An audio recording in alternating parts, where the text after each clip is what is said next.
Hey everyone, welcome back to Cooking with Calvin. So this week we are going to dive right into the molten chocolate lava cake. We're going to do one of the variations. It's one of those things, there's a million different ways to make it. Some make it gluten-free, some, the way that we're going to do it today, we're going to put a frozen ganache into the center of it. Some people don't do that. So there's a million different variations of it. This is the one that I like the most. So let's just get straight into it and appease our sweet tooth. So what we want to get ready first is I have a double boiler set up over there. That's just where I have a pan, I have water in it, and then I have a bowl on top with things that you don't want to boil or simmer or directly contact heat. You want the steam from the water as you're simmering it. That's what's going to be the heat element for that, so you have a maintained proper temperature that doesn't fluctuate that much, because water only boils at a certain degree. So in that I have 1/4 of a cup of heavy cream and 1/4 of a cup of semi-sweet chocolate chips. We're going to make the chocolate ganache right over there. So we want to get that going because we want to get that into the freezer and frozen right away so that we can have them in the center of our cake. So what I'm going to do is I'm just going to come over here. You want to make sure you don't want the flames to be past the sides of the pan, otherwise it'll make contact with the bowl and get it hotter than you intend. So you can let that go for a little bit. Now we're going to get all of our other stuff together. So as we've done with other different recipes that we have, it's the same basic concept. Wet ingredients together, dry ingredients together, bring them together. So here I have a stick of butter and 6 ounces of really good quality chocolate. You're not going to want to skimp out on this part. That's going to be all the chocolate that's in the cake. And you want to get the best one that you can. So this, we're putting the 6 ounces of chocolate with the stick of butter, unsalted. And we're going to put it right into the microwave, 10-second intervals, just so that we can melt everything together. Same concept as the double boiler. You don't want a lot of heat to rush into there and melt it all, because the chocolate will burn pretty fast. So what we're doing in the 10-second intervals, put it in for 10 seconds, stir it around a little bit, put it back in for 10 more seconds. You want to keep doing this process until everything is melted together, nice and hot. Pop that back in.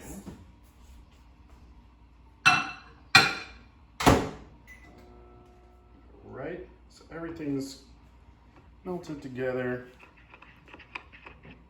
good and hot. So that we can just kind of put off to the side. We'll keep that spoon. And as we're doing this, we're just always, keeping an eye on this over here. We just stir it. Same concept, we're just blending everything together, getting it nice and hot, making a nice thick chocolate sauce. All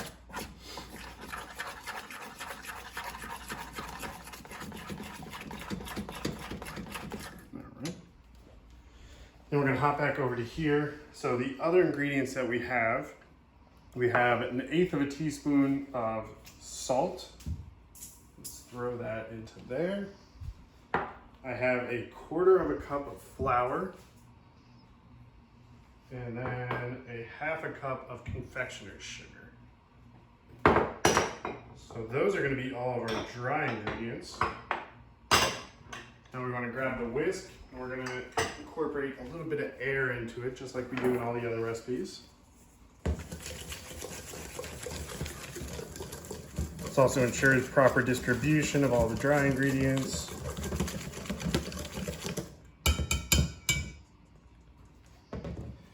Now over here, so these are 2 whole eggs, and then this is 2 of the eggs separated so that all I have are the yolks in there.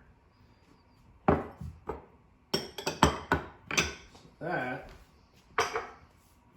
we're gonna take, keeping an eye on this over here. Looks like everything's melted together, coming together nicely. Now we can just take that right off. Now get yourself something that you can throw into the freezer with wax paper on it. What I'm gonna do, you take this little round circles. It's all right if they touch. You can always separate. It's going to be easy to separate them once everything cools down, gets into the freezer.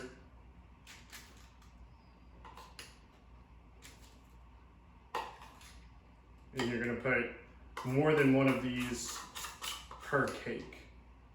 It's kind of difficult to get one that what you'd be looking for here is a perfect sphere so that you could put it right into the cake. That's pretty hard to do, especially in a home kitchen.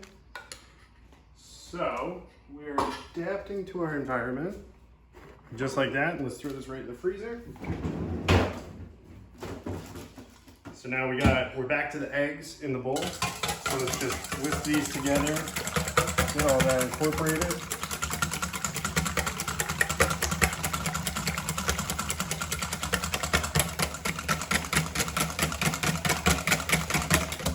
Now you're not really looking to whip these and get any type of thicker consistency to it. So what we're gonna do now is we want to get all three of these ingredients together.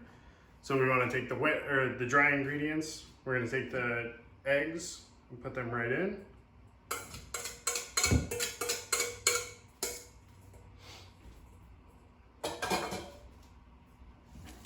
Just incorporate that.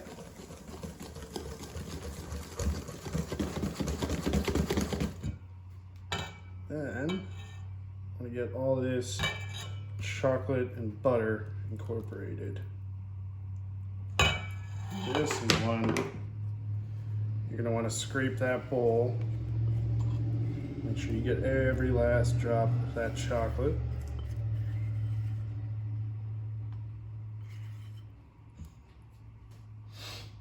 Keep that there.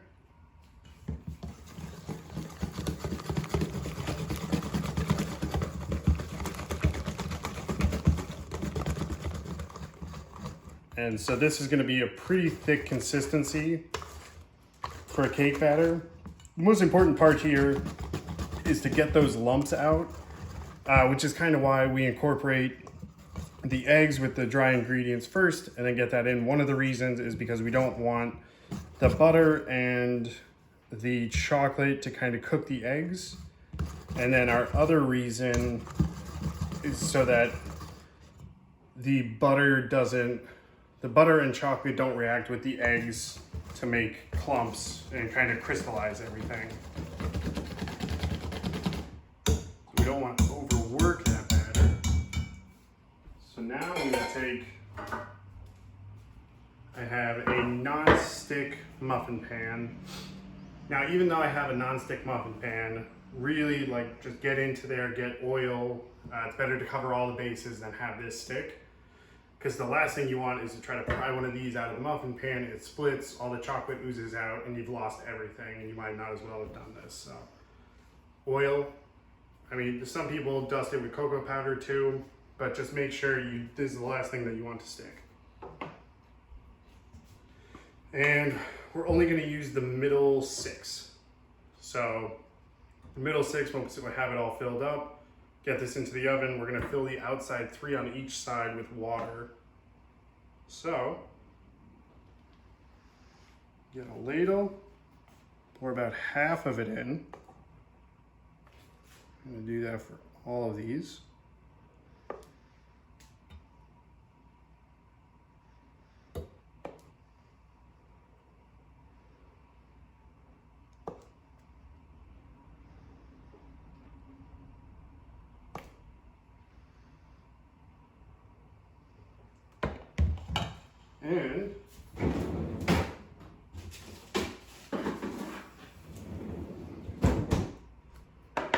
And then we get our chocolate ganache.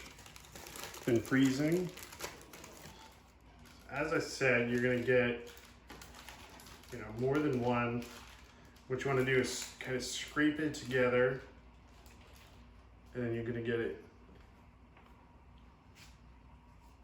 balled up, and then that's how we want to drop it in. So it's not touching any of the outsides. Then we come back through, and we want to get that last little bit scoop on. Now that's completely covered. So the really cool thing about this is that, so now this is a different temperature than the cake batter.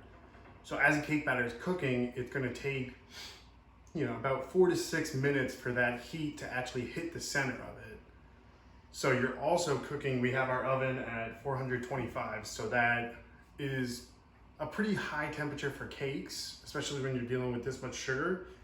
The whole idea of this is that it's a very high temperature and you're only cooking it for a very little amount of time. I mean, these are gonna be 8 to 10 minutes.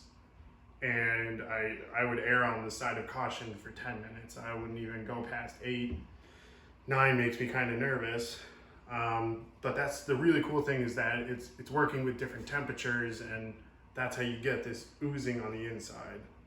So we're gonna fill up the rest of these, throw it right into the oven. This is not something that you want to have sitting out on the counter, because again, this is very, very cold temperature. So colder temperature this is, the better off this is gonna be.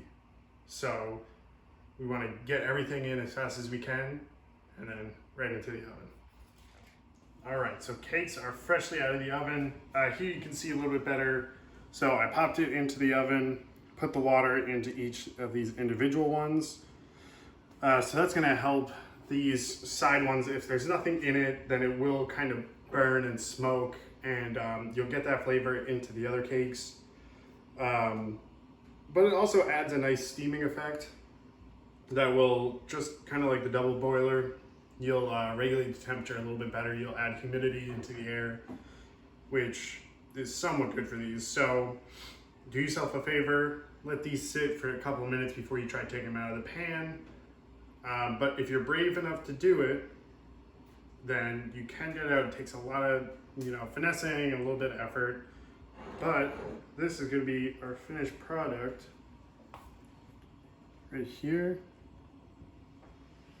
Break it away, everything oozes out. That's what you're looking for. It has a nice texture on the outside. You have nice crystallization. Everything's oozing on the inside, nice and warm. And that's what that is all about. So until next time.